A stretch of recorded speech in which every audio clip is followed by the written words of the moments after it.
This is the CaribWorld News. I am Clifton James.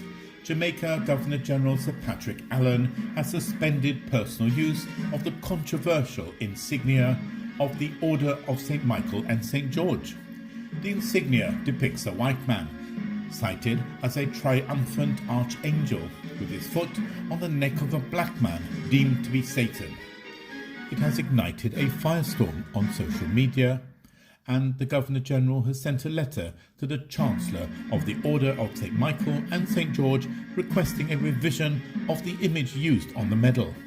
He has also recommended that it be changed to reflect an inclusive image of the shared humanity of all peoples. Liat, the Caribbean airline, is to close down for good. Prime Minister of Antigua and Barbuda, Gaston Brown, announced its plans to liquidate the regional carrier on Saturday. Chairman of Liat's shareholder government, Prime Minister Ralph Gonsalves of St. Vincent and the Grenadines, disclosed, "The truth of the matter, the unfortunate thing is that Liat doesn't have any assets to talk about to satisfy any set liabilities. The workers in Antigua alone, the severance payments are about 62 million, based on the collective bargaining agreement. So it's money. Then there's another 10 million or so it's owed in holiday pay across the Liat network. Insolvent, Liat doesn't have any assets to pay anybody.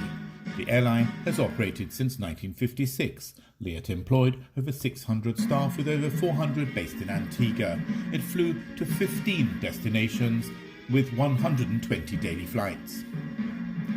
In Ghana, an underworld of quack doctors and conmen have been exploiting the coronavirus pandemic and making money selling fake coronaviruses cured.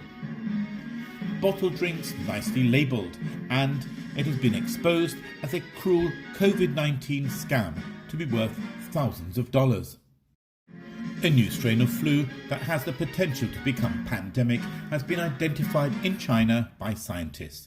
It emerged recently and is carried by pigs and other livestock, but can infect humans, they say. The researchers are concerned that it could mutate further so that it can spread easily from person to person and trigger a global outbreak.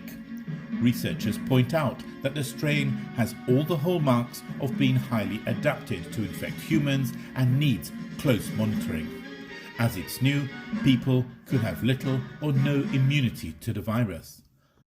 Professor James Wood, head of the Department of Veterinary Medicine at the University of Cambridge, said the work comes as a salutary reminder that we are constantly at risk of new emergence of pathogens, and that farm animals with which humans have greater contact with than wildlife may act as a source for important pandemic viruses.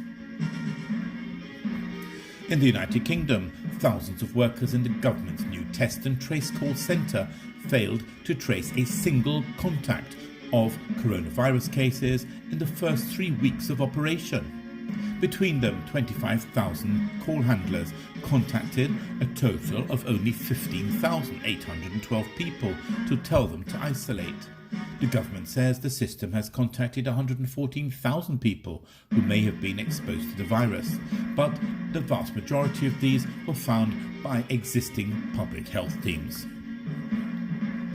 India's government has banned TikTok and dozens more Chinese-made apps it says are a danger to the country. In a statement, it says the apps were prejudicial to sovereignty and integrity of India, defence of India, security of state and public order. In total, 59 different apps were banned, including popular messaging app WeChat. It follows weeks of escalating tensions along the disputed border between the two countries. You're up to date. CaribWorld News.